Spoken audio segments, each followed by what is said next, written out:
Bonjour et bienvenue. Aujourd'hui, on s'attaque à un son très particulier du français, le son gneu. On le croise un peu partout, dans montagne ou oignon par exemple. Alors, on va décortiquer ça ensemble pour que ça devienne un vrai jeu d'enfant à lire et à prononcer. Allez, c'est parti. Pour bien commencer, regardons ces deux mots, montagne et oignon. À première vue, ils n'ont pas grand-chose à voir l'un avec l'autre, pas vrai? Et pourtant, écoutez bien la prononciation. Montagneux, oignon. On entend bien ce petit son qu'ils ont en commun.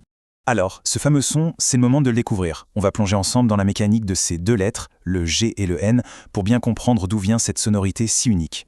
Et voilà la clé du mystère. En français, quand on voit un G et un N côte à côte, on ne les prononce pas séparément. Non, pas du tout. En fait, ils fusionnent pour créer un son tout nouveau, le son gna. Pour se faire une idée, c'est un peu comme le gna en espagnol. C'est ce son nasal, très caractéristique.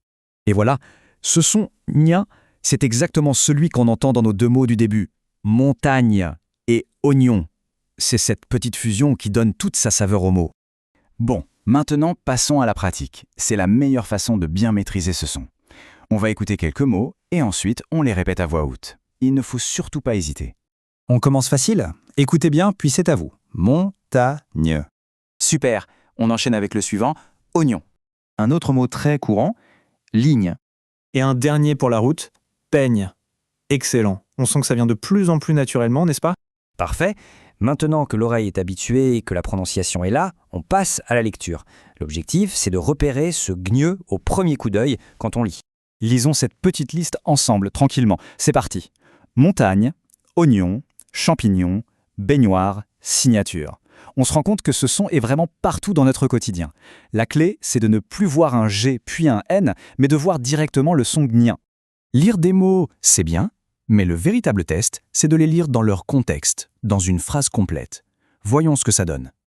Ok, regardons ces trois phrases. La première, la montagne est haute. La deuxième, je mange un oignon. Et enfin, la troisième, le champignon pousse. On sent bien comment le son s'intègre parfaitement et donne son rythme à la phrase. Super travail jusqu'ici. On a vu la théorie, on a bien pratiqué. Eh bien, c'est l'heure de s'amuser un peu. On va faire quelques petits exercices rapides pour vérifier que tout est bien clair. Première question. En voyant cette image, comment on écrit le mot? Est-ce que c'est l'option A, montagne, B, montagne, ou bien C, montagne? Prenez un petit instant pour y réfléchir.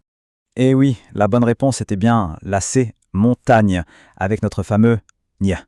Bravo si c'était votre choix. Allez, on continue sur cette belle lancée. Deuxième image.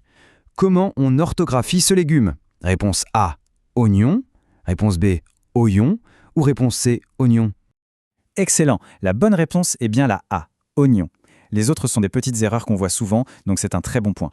Bon, maintenant, le test final pour la mémoire et l'orthographe. Une petite dictée. Prenez de quoi écrire, je vais prononcer 3 mots. L'objectif est tout simple, bien les orthographier. On est prêt? Le premier mot, attention, montagne. Le deuxième mot est oignon. Et pour finir, ligne. Allez, c'est l'heure de la correction. Voici l'orthographe correcte pour les 3 mots. Montagne, oignon et ligne. Un grand bravo pour l'effort. Chaque tentative est un pas de plus vers la perfection. Et voilà, le son gneu devrait avoir beaucoup moins de secrets maintenant. Le plus important, c'est de continuer à tendre l'oreille. Je vous laisse avec une petite question pour poursuivre la découverte. Quel autre mot avec le son gneu vient à l'esprit? Chercher de nouveaux exemples, c'est la meilleure façon de ne plus jamais l'oublier. Merci et à très bientôt.